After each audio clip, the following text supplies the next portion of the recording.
राजधानी जयपुर के करीब नाहरगढ़ की पहाड़ियों में लापता हुए राहुल की कहानी अब रहस्यमयी होती जा रही है। पुलिस ने एक भाई की लाश तो बरामद कर ली, लेकिन दूसरे का अभी तक कुछ भी पता नहीं चला। आखिर इन दोनों भाइयों के साथ पहाड़ी के बीच में क्या हुआ, ये अभी भी रहस्य बना हुआ है। और इसी को देखिए इस रिपोर्ट में।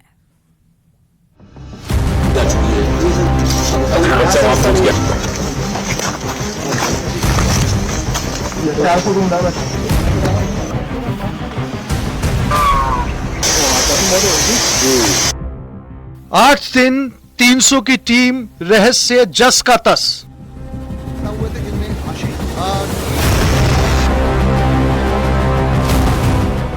खोजी कुत्ते, ड्रोन कैमरे सब नाकाम।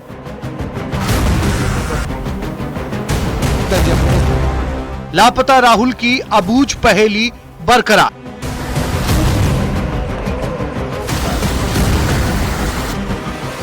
खूबसूरत पहाड़ी की खौफनाक मिस्ट्री।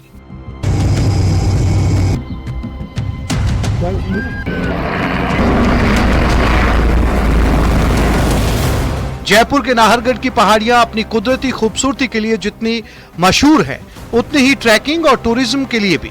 लेकिन इन्हीं नाहरगढ़ की पहाड़ियों में एक भाई की मौत और दूसरे भाई की गुमशुदगी एक ऐसी अबूझ पहेली बन चुकी है कि जयपुर पुलिस से लेकर सिविल डिफेंस, एसडीआरएफ, एनडीआरएफ और दूसरी तमाम महकमों की टीमें पिछले 8 दिनों से दिन रात एक कर देने के बावजूद इसे सुलझा नहीं पा रही। यहाँ के घने जंगलों में गुम हुए 2 में से एक भाई की लाश मिल चुकी है, लेकिन दूसरे का अभी तक पता नहीं। यहाँ सवाल ये है कि इन 2 भाइयों के साथ इन घने जंगलों में आखिर ऐसा क्या हुआ जो एक खौफनाक मिस्ट्री बन गई। अब सारी कोशिश जंगलों में गुम हो चुके दूसरे भाई को ढूंढ निकालने और इस मिस्ट्री को सुलझाने की है। ये लोग यहाँ पे जो नाहरगढ़ फोर्ट के अंदर जो जाते हैं, रास्ते के अंदर ये लोग, वहाँ पे इनका एक पुराना साथी था यादवेंद्र, उससे ये मिले थे और मिलने के बाद में अपने मोबाइल नंबर थे उनका आदान प्रदान किया था। और उसके थोड़ी ही देर बाद लगभग 11:30 बजे के आसपास इनसे बात हुई तो उन्होंने कहा हम इधर जंगल के अंदर आए थे लेकिन वो रास्ता खो गए हैं। उसके बाद में थोड़ी मतलब 12:01 तक जो राहुल है उनसे उनसे बात हुई है। और बाद में लास्ट 1:27 पे जो आशीष है उनकी बात अपनी माता जी से हुई है। उसके बाद में कोई बातचीत होना हमारी जो अनुसंधान है उसमें नहीं आया। जैसे जैसे दिन बीतते गया, सर्च ऑपरेशन में टीमें और जंगल का दायरा भी बढ़ता गया।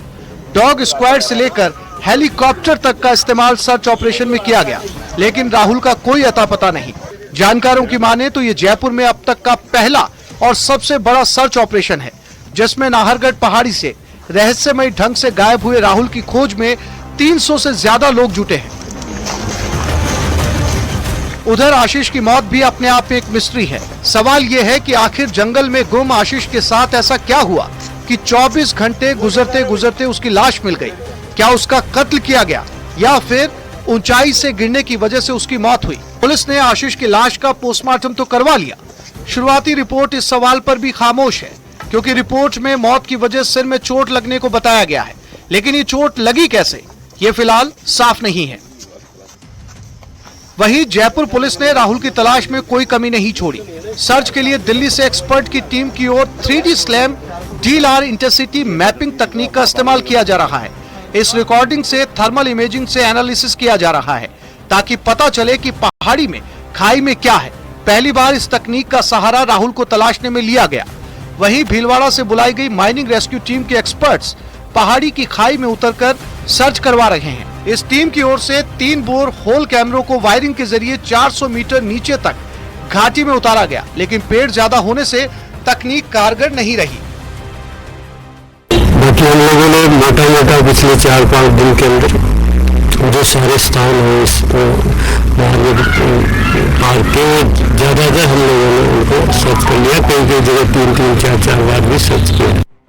बहरहाल राहुल की तलाश और आशीष की मौत से पर्दा उठाने के लिए जयपुर पुलिस ने पूरी ताकत झोंक दी है, लेकिन सुराग हाथ नहीं लगा। ये जरूर है कि एक बार राहुल के मिलते ही पुलिस पूरी घटना से पर्दा उठा देगी। 8 दिन बाद सवाल यही है कि आखिर राहुल कहां है, क्या वो जिंदा और सुरक्षित है या फिर पहाड़ी पर ही उसकी खोज में अभी और कोशिशें करना बाकी हैं। बाद में चरण मंदिर जाते हैं, दशहरिया में रहता है, तो संभवतः कुछ ऐसी लगता है कुछ। जयपुर से न्यूज़ 18 के लिए विष्णु शर्मा की रिपोर्ट।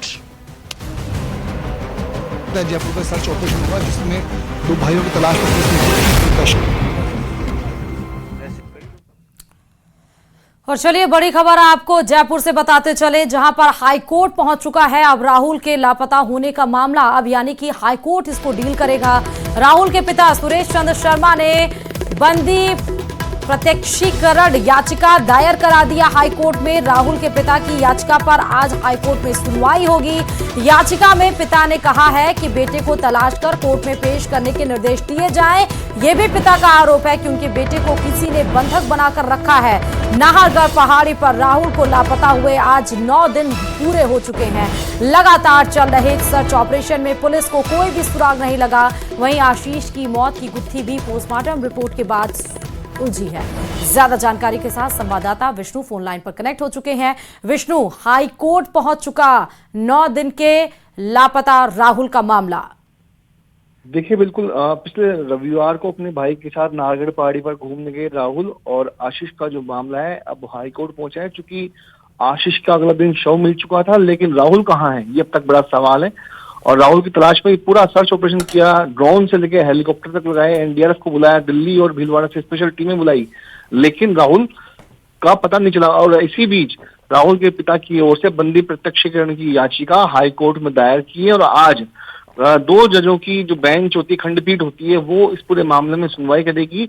और चूंकि याचिका में राहुल के पिता की ओर से ये कहा गया है कि उनके बेटे को बरामद करके, यानी पुलिस जो है उनके बेटे को बरामद करे और उसे कोर्ट में पेश करे, ऐसे निर्देश हाई कोर्ट की ओर से दिए जाएं। तो आज देखना होगा कि इस याचिका पर कोर्ट क्या कहता है। कोर्ट जो डबल यानी जो 2 जजों की जो बेंच खंडपीठ होती है, बेंच होती है, वो क्या आदेश, क्या निर्देश पुलिस को देती है, ये सब कुछ देखना होगा। लेकिन आज इस पूरे मामले में कोर्ट में सुनवाई होगी। वहीं पुलिस ने भी अपनी पूरी तैयारी की हुई है कि क्या जवाब पुलिस की ओर से इस पूरे मामले को दिया जाएगा। संभवतः पुलिस अधिकारी बताएंगे कि किस किस तरीके से सर्च ऑपरेशन चलाया गया, क्या अपडेट, क्या तकनीक का इस्तेमाल करते हुए राहुल को खोजने का पूरा प्रयास किया और क्या कार्रवाई अब तक की गई है। इसका जवाब पुलिस की ओर से भी तो दिया जाएगा। तो देखना होगा कि दोपहर बाद तक कि क्या हाई कोर्ट के निर्देश इस पूरे मामले में सामने आते हैं। जी विष्णु, ये भी देखना होगा कि पिता ने जो आरोप लगाए हैं वो क्या आरोप, क्या उस दलीलें देने के बाद पुलिस जो कोर्ट है वो क्या कुछ फैसला लेगी। बहुत बहुत शुक्रिया विष्णु तमाम जानकारी देने के लिए। तो नाहरगढ़ पहाड़ी पर बीते रविवार को खोए दोनों भाई